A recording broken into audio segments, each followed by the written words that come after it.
Kaip metus galioja tvarka, kad grynaisiais be jokių apribojimų galima atsiskaityti tik jei suma neviršyje 5000 eurų. Kitu atveju tenka pildyti deklaraciją mokesčių inspekcijai arba eiti į banką daryti pavedimo. Daugiausiai norinčių mokėti didelės sumas grynaisiais automobilių sektorija. Šio verslo atstovai sako, bėgantis į Lenkiją. Tačiau mokesčių inspekcija pastebi, kad nemažai pardavėjų iš šešėlio jau išlindo. Išsamiau Vytautas Dumbliauskas.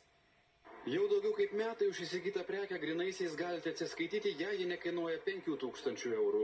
Dažniausiai didesnės sumas mokėti norima perkant automobilius, tačiau mokesčių inspekcijai reikia pagrįsti, kodėl reikia mokėti didesnę nei leistiną sumą. Neveikia mobilus parašas ar neveikia Smart ID sistema. Atitinkamai, jeigu atsitinka taip, kad užsienietis, pavyzdžiui, Baltarusijos pilietis įsigyja transporto priemonę ir jisai neturi atsidaręs sąskaitos arba neturi galimybės jos atsidaryti, tai tokiais atvejais yra taikomas tam tikros išimtys. Jei mokesčių inspekcijos šie paaiškinimai neįtikina, laukia baudos. Jų išrašyta jau beveik 150. Jeigu suma neviršė 2500, tai tokia atveju sankcija pirmą kartą padarius pažeidimą yra nuo 100 iki 500 eurų, jeigu tai yra juridinis asmuo, nuo 500 iki 1000 eurų. Tačiau nuo nesąžiningų automobilių pardavėjų nukenčiantiems pirkėjams padedantis verslininkai pastebi, kad kas sukčiavo anksčiau, tas sukčiauja ir dabar. Tie, kurie visaip vengia mokesčių, tai jie ir toliau vengia mokesčių, tuos 5000 eurų, kas yra privaloma deklaruoti, jie tą, deklaruoja. Iki 5000 eurų visus kitus ima grynais. Kiti sako, kad nemažai pardavėjų pabėgo pas kaimynus. Labai daug prekybininkų atsidarė įmonės ir sąskaitas Lenkijoje, tai daug verslo pabėgo, tarkim, tai galbūt kiek daugiau surinko mokesčius su šituo žingsniu, tai neaišku, kiek iš jų pabėgo atgal į kitą pusę. Tai sumažėjo tų pačių pirkėjų, tie patys turgus kažkiek susitraukė. Ypač tai palietė pirkėjus iš Vidurio Azijos ir kitų trečiųjų šalių.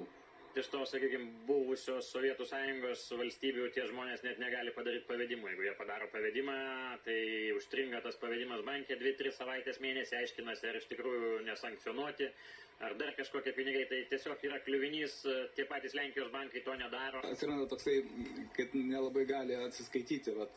Pas mus visgi daug tų iš užsienio pirkėjų yra, tai ten iš Baltarusijos, iš Ukrainos, kur ta bankininkystė nelabai ten gerai, tai kartais būna momentai, kai jie paprasčiausiai negali pavedimo padaryti, nėra sąlygų. Kiti automobilių pardavėjai atsiskaitimo grynaisiais atsisakė dar prieš visus ribojimus ir to nesigaili. Kartais būna klientai, kurie vis dar paklausia, bet tu jam paaiškini, pasakai ir jie, nėra jokių problemų, jie tos pinigus įsineša, o jeigu yra visgi dar likus 5000 eurų suma, tai žmonės visą laiką gali nuvykti į tą patį Lietuvos paštą ir ten grynaisiais sumokėti. Kai kas pastebi, kad daugiau pirkėjų galėtų būti sąmoningesni, tačiau pirkėjas perka automobilį ne kasdieną, o maždaug taip, vidutiniškai pasiėmus Lietuvos rinką, tai yra 3, 4, 5 metai. Ar jisai gali susižiūrėti visus įstatymus, kaip ten kas turi būti padaryta tvarkingai? Manau, kad ne. Ir tuo perpardavėjai, tie, sakykime, nesąžiningi perpardavėjai ir naudojasi. Tačiau mokesčių inspekcijos duomenys rodo, kad šios priemonės pasiteisino. Per pastarosius metus padidėjo individualią veiklą vykdančių asmenų apie 40%, juridinių asmenų išaugo apie 11% registravusių veiklą. Taip pat per pastarosius keletą metų papildomai biudžeto kontrolės veiksmų metu nustatyta virš 4 milijonų eurų nesumokėtų mokesčių. Mokesčių inspekcija įspėja, kad negalima sandorio ir skaldyti. Tai yra dalį sumos sumokėti grynaisiais, dalį pavedimu. Vytautas Dumbliauskas, Vidmantas Beržinis, Salius Koroliovas.